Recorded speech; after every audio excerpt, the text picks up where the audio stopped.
Pastel. Here we have another one that has a double set of meanings. Pastel can be the version that you're probably familiar with, of course, the pastels of colors. The very,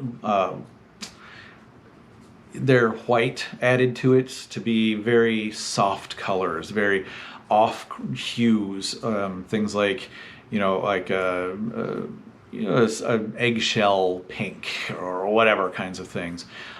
So your Easter colors, very frequently people think of Easter with very pastel kind of colors. The other terminology usage for pastel is actually a type of, I'm looking over here because there's my whole box of pastels are over there, but pastel means pastels often as well, meaning basically just a lot of pigment compressed to different degrees of hardness into sticks, pencils, or whatever. Usually pastel sticks. Can be chalk style pastel, the soft pastels they call it. That's my favorite because they act a lot like chalk or charcoal, and yet they're beautiful colors instead of charcoal just basically being black and gray. Oil pastels are another thing, not my favorite, but people that are really good with them, that's awesome, and there's some really cool tricks you can use with solvents with it and all sorts of cool things there.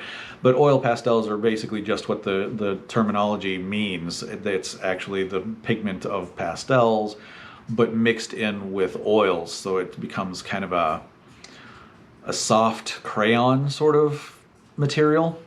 It's hard to explain, but as soon as you get your hands on some oil pastels, you know exactly what it's like. Yep, you'll recognize it pretty easily as soon as you're familiar with them. Can be a lot of fun. Just because it's not my favorite doesn't mean it won't be yours.